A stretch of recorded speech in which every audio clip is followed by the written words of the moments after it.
And we're live. Welcome back, everybody, to another high vibe conversation. I'm your host, Shel Shapiro. With me today are Linda Vetrus Nichols, Stina Marie, and Jenny Langren. Uh, we will be talking all about boundaries and patterns today. And I'm excited for that conversation because I feel like I've done a lot of inner and outer work on my own boundaries and patterns, especially lately. But before we get into that, I'm jumping the gun a little bit. I want to remind everybody that this is a safe space. We invite you to share with us as we talk through our life lessons and hold space for you to work through yours. So, what this means is whether you've been here before or this is your first time, welcome, welcome, welcome. We invite you so much to be part of this conversation with us. So if you are resonating with anything that we're sharing, have your own experience, can relate to it, want to share your own insights, please feel free to add that into the chat at any time. Again, whether you're joining us live or catching us on the replay, we will be sure to try and continue that conversation with you because that's really important to us. If you feel like you want to have one of your own high vibe conversations with one of us individually, this is the link that you can use to schedule that with us. And the link will give you access to choose which one of your high vibe women you'd like to have that one-to-one conversation with and explore your own inner workings, if you will. Uh, Again, whether you are new here or catching us for the first time, we invite you to catch up on previous conversations and make sure that you don't miss any more of what's coming your way. So please make sure to subscribe to the YouTube channel seen here on the screen, and I will make sure to share both of these links with you again at the end of the conversation so that you don't have to go searching for them. So without further ado, let's get into it and talk about some boundaries and patterns, shall we? Uh, Linda, I'm going to come over to you first today to kick us off. What's coming up for you as we think about boundaries and patterns? Well, Jenny's router has its own patterns today. We'll have her going in and out. Oh, tech, right? Boundaries and patterns. Well, my thing is, we don't find our boundaries. They're there. We just haven't slowed down enough to tap into ourselves and figure out what it is, as Stina teaches so well, what we actually want. And my husband, Terry Earthwind Nichols, says, make decisions with your heart, use your soul for counsel, and your brain for, and I would say temporary, storage. And so, decide with your heart what you want, tap into your intuition that, it's where you're going next or what just that very next step is. You get so overwhelmed thinking of like all these steps or figuring out the how. That's another huge one that gets in people's way. Like, I wouldn't know how. Well, it doesn't matter. Is it something that you're being drawn to and it feels right? Then the how will reveal itself, especially if you slow down and just take the next logical step, that next step that feels right. And Stina is so great at teaching, how to get in touch with our yes and our no, like, and feeling our yes and our no in our own bodies, because my yes, I might feel it different in my body than somebody else. So I love Stina's teaching on that. So that's boundaries. And patterns, what I noticed is there were patterns to kids that were being brought to me. Their parents were like, it was mostly moms. They would say, my teacher says my child is struggling with learning, or my child can't seem to learn. And it's like, I know they can. And they're a lot like I was when I was little. And it's like, ooh, what does this really mean? So at one point I'm like, oh, I think I've discovered a new learning style. And I called it pattern learner. And then a friend and colleague who was in neurodevelopment said, well, Linda, we all learn by patterns. So we're all pattern learners, right? And I'm like, yeah, but these kids that I'm getting are so extreme. So unlike my daughter, who taught herself to read and I didn't even know it. So she would be like then a mild pattern learner. And then I went, oh, mild, modern, extreme. pattern learners, got it.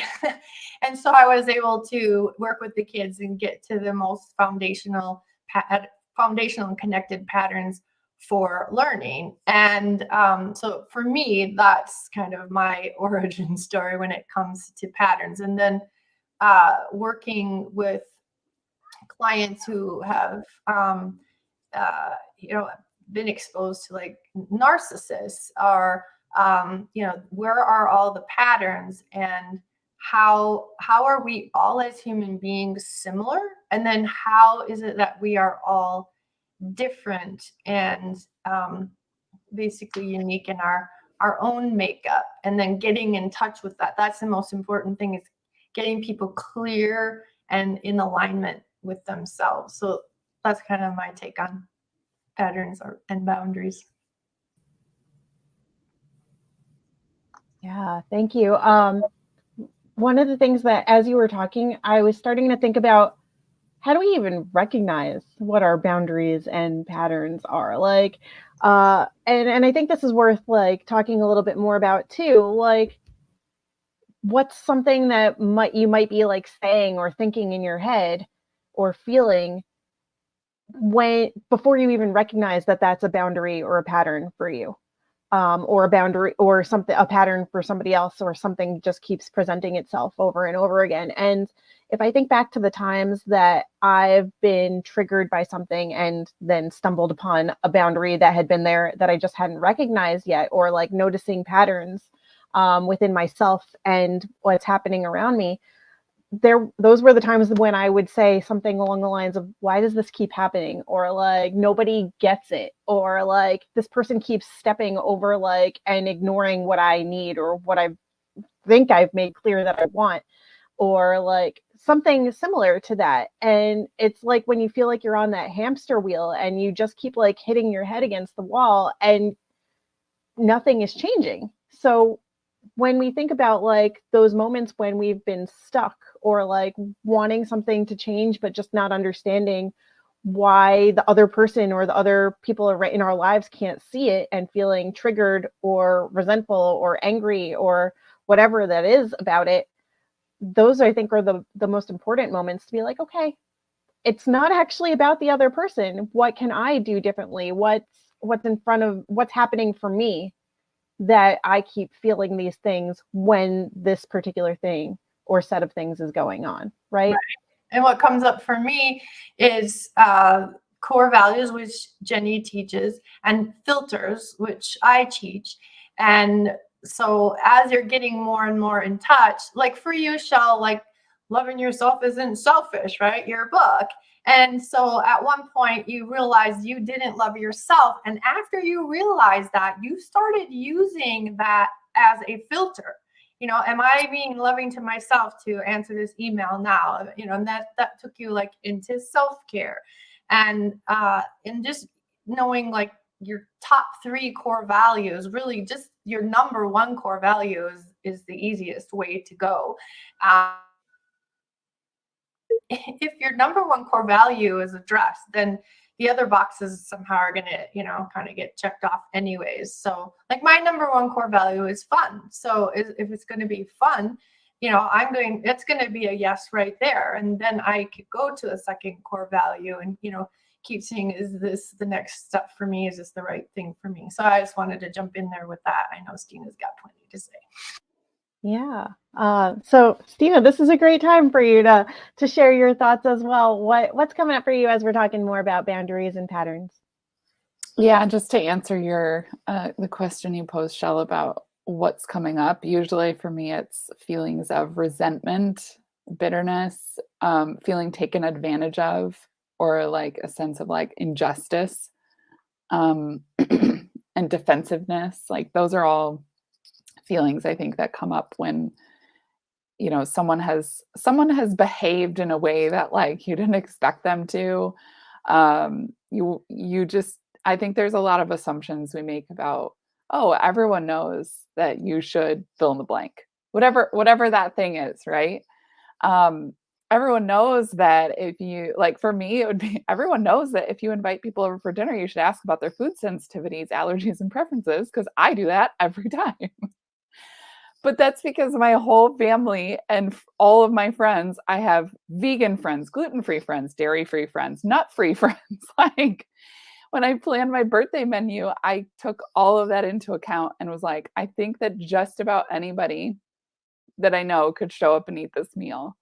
And it's that's something that I then when I'm invited somewhere, I have to remember to offer up the information in a way that is like kind and compassionate because it can be a lot, right? So I'll either figure out a way to contribute something to the meal that is like kind of enough for me to eat. Like I'll bring a big salad and then I can eat, the protein that they made or something like that because it can be a lot to ask people to like accommodate. So I think there's a balance sometimes in figuring out like what that like healthy middle ground is when you're feeling like kind of trapped or you're feeling resentful or you're just noticing something come up is like what can I do to make this a better situation for me, but also what do I need to express to the other person about that. And that's just the first thing that came to my mind. But I think there are so many behaviors that we just expect people to know, whether it's something we think is polite or something that is kind of like a best business practice or just the tone that someone uses with you or the way they say something, that we wouldn't do it that way. And so it's not really on our radar to proactively like advocate for ourselves or protect ourselves. And it can be more tricky to like as you're in a relationship or as you're in a commitment, personal or professional, to go, oh, by the way, this doesn't work for me when you're like way into something. And I just had a conversation with a friend who we were going to work together, and I sent her my standard contract, and there were some things she didn't like in it, and she didn't want to sign the contract. And so months later, she brought that up again, and I said, I would rather keep you as a friend than have you as a client. I can go find another client. That's not a problem. So this is what I know works for me. And if that doesn't work for you, I am really not attached to your money. Like I don't need you to be my client. Um, I'm happy to work with you, but that is what I need to do because I know that that protects me and my client relationships so that personal and professional are separate. Um, and I felt so good about that. And she was like, well, you're like, exactly what works for you. And I'm like, kudos for you.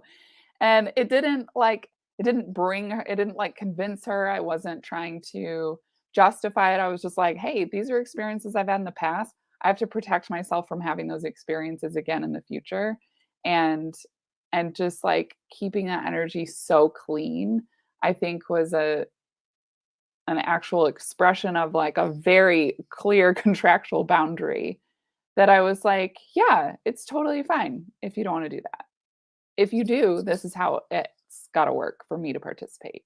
And I think that being in that, like, not in that detached place, that healthy detachment that Linda talks about is really important when we're talking about boundaries, because if you set a boundary and then you're getting emotional about enforcing it or you're like creating drama around it, it's not, you haven't found the right boundary yet. Yeah, that clarity between friendship and business. And you are so good at thinking through all of that. And you've had your negative experiences to either reinforce what you originally thought or learn something new. It's like, oh, I didn't even realize that's something to think about or watch out for. Yeah, and people will use, well, it's just business. And it's like what you're saying right now is it's just business. It doesn't have anything to do with our friendship. But that's that wording in a healthy, positive way. And that wording, it's just business, is used to get away with things that you just want to do to somebody else, even though they're saying they don't want you to do that. So yeah. And it's just a friendship, and that's what we're doing here, not including business, and this is business. And just being able, it's a tough line to walk, and to be able to wear different hats within a friendship relationship. You're really good at that, Stina. And and I usually can do that one too. So but it's not always easy. I've also heard people say it's like it's easier to have a business person become a friend than a friend become a business or like a client, right? So you may develop a friendship with a client and then stay in touch or have coffee or whatever, spend more time together. But I can totally see that, because then you're building intimacy from kind of the top, like the surface down, like in a natural way. Whereas with a friend, oh, like too much about this person, they know too much about you. And then the professional side can become a little bit like, ooh, like you might know things that they keep you in a little bit of a caretaking for the relationship mode. And when you have a client, you have to be willing to risk the relationship to uphold, professional standards, boundaries, how you serve people. So I just thought I would plug that in as well. Yeah, and that's where all the resentment stuff comes in. So if you're going to do that, it better be someone that you can have that like non-duality, out of emotion conversation with, even if it starts to get into emotion, that you can like talk it through from that neutral place. Yeah. It's all about managing oneself and one's relationships and clear communication. Something that I've been noticing for myself too lately is like when a boundary is getting stronger for me. Like if I feel like some pushback and I'm like, okay, I need to uphold this commitment to myself. Like it doesn't matter whether or not the other person knows that that's a boundary for me, or whether they do or don't is irrelevant. Like how do I keep this boundary to myself, for myself? And so a lot of times I find myself processing the emotions by myself. And then if it's still something that I feel like I need to bring to the table and share with the other person, then I can talk about it from a more like neutral perspective, as opposed to amplifying, I think is the best word, amplifying those emotions or projecting them onto somebody else, or like, I don't want to, this isn't even a word yet, but now it is, emotion dump. Like I don't want to like just put it all out there for you to know that those are all my feelings and things that are bubbling up right now, if I don't have that type of relationship with you. Or sometimes even if I do, I don't always feel safe to express them. So I tend to process them first. And then again, if something's still bubbling up for me, then I can talk about it from a more relaxed and safe place. So for me in this last week, that's meant like, what do I need right now in order to keep my peace? And if that meant removing myself from the room, the situation, the conversation, like, or just like physically taking myself to another place, meditating, taking a nap, getting out for a walk, like whatever it was, like I did that for myself. And it helped. It helped. I was able to let go of the majority of whatever was coming up for me.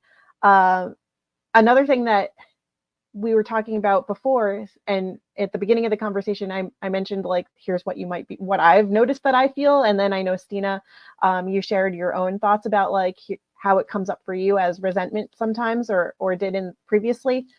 One of the repeating thoughts for me is being considerate versus inconsiderate. I'm like, why didn't that person like think of me? Or how come they didn't like take me into account or like consider my feelings or what I needed or what I wanted? And then I'm always like, well, duh.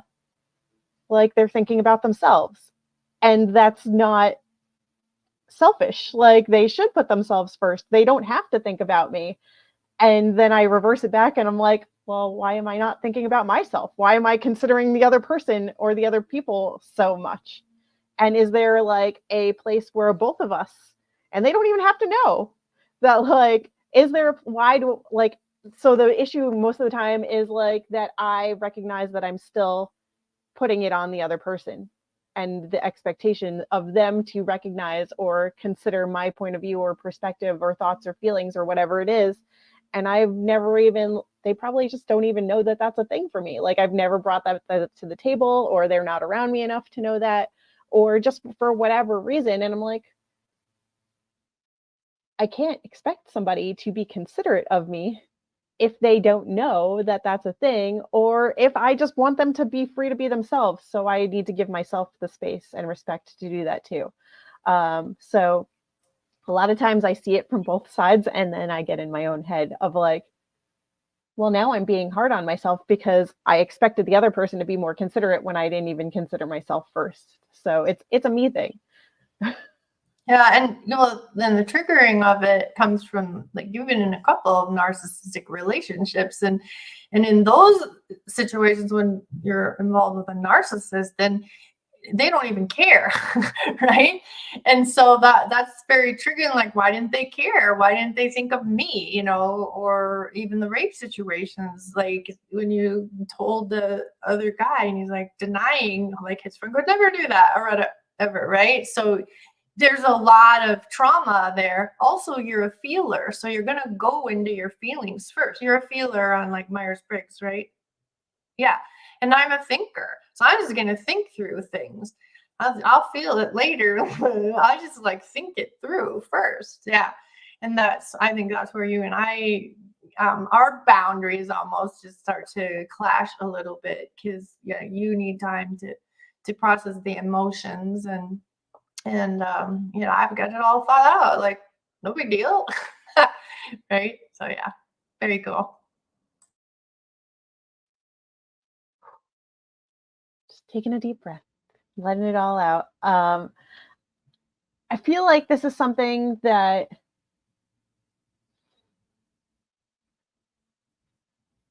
if we don't take the time to recognize where those boundaries and patterns occur in our lives, then, as the event post was talking about, then that's where we can get stuck. I don't want to say doomed, but I just said it. So be doomed or damned, if you will, to repeat the same patterns over and over again. And it's worth thinking about, right? To uncover what makes us uncomfortable. What situations are we finding ourselves in where we just don't really want to be there, whether that's by choice or by family or by like whatever it is, like what is coming up for us that makes us uncomfortable and makes us go like, hey, I really like feel like crap every time this happens. That's it, like that's worth noticing and being able to talk about it and become introspective and think about what can I change, what cycle pattern can I break, what new patterns need to. I know that's like thinking about a lot of things all at once, but we can break that down and go step by step, and you can do that with any one of us in this room, and we'll approach it from a different perspective probably, but like we'll be able to help you break that down. And because we do that for ourselves so regularly that you see us time and time again working through our own struggles and experiences and bringing new information to the table in different ways. And just the fact that we can all talk about boundaries and patterns and our own experiences and how we help others navigate that too. You've gotten 3, sometimes 4 or 5, depending on how many of us are here, 5 different perspectives on doing this in a way that could work for you too. And there's probably so many others that, add more people to this conversation that we haven't even tapped into yet. So this is a really great place, I think, for anybody who's listening or joining us too, to jump into the conversation. Like, what boundaries and patterns have you noticed in your lives? How do you help other people work through these situations. What are your experiences like? We'd love to know, because yes, we are here to guide you and share our own thoughts and insights with you, but we want you to contribute too. And that's part of the high vibe that we bring to the table. So we'd love for you to join us for a high vibe conversation. We'd love for you to catch up on all the replays. And we'd also love for you to tell us what topics you're dying to hear more about, because there's juicy nuggets right there for us to latch onto and dive in with you wherever you're coming from. I want to give you ladies another chance to add to the conversation if you have anything else, before I just talk everybody's ears off a little bit more. For me, is it came up the other time, I don't know, a couple times, recent past episodes is what I'm trying to say, about accountability. So if someone's irritating you, if you're mad at someone or whatever, taking the accountability, because you can't change anyone. So what is it that you can take on for the accountability of it and express yourself from like your side without finger pointing and using the word you? That helps in communication. It also helps you to feel empowered, and like there isn't this scary world out there that I'm hiding from, or have to run away from, or have to protect myself from. Stina, I think it was our last episode, talked about that piece of, if it's a problem, I'll bring it up, and I don't have to like set everybody up like these are my boundaries and it's like one of the ways she does set it up in advance is with a contract, if it's a client or whatever. And yeah, it's a great topic. Thanks, Jill. Oh, I was thinking about Dave Forrestal too, and like he had that like exercise of like what's over here, and then like what's in the middle. And I know that's very similar to your teaching of like the like what's on my. I can't even express your words, Linda, right now, because it's like jumbled in my head. I can hear it, but I can't get it out. Your thoughts, my thoughts, our thoughts. Yes, that. I was like, you, me, we. I'm like, no, but that's Morag. Like, yes, your thoughts, my thoughts, ours. See, I'm getting all our guests like a little bit mixed up because we're all so like we talk about the same things from different ways. Thank you, Stina, for clarifying that and getting it out of my brain. It just goes like we can, and just add in Jenny's teaching, as I've mentioned on other lives too, when she's not here, but I'll channel my inner Jenny, like where I end and you begin, right? Like we have to notice what's on our side of the fence and what's not, and like what patterns can we change, what can we shake up and like create new neural pathways, right? What, as Jennifer Beats would say, what limiting beliefs can we shatter? Like, again, I'll bring all our guests into this conversation with us. Like, there's so many different perspectives on this that really you can come in from anywhere with your own expertise and insights and add to this boundary and pattern conversation, or any others if you would like to. We'd love to have you. So again, I will share these links so that you don't have to go searching for them. We invite you to join us individually for a high vibe conversation of your own. Here's the link where you can schedule that. You have the ability then to choose one of your high vibe women to book a more intimate high vibe conversation with. And if you are craving more of these high vibe conversations, you can catch up on the previous ones at this YouTube channel link here on your screen. Make sure to subscribe and stay tuned for more. Until next time, we'll say bye for now.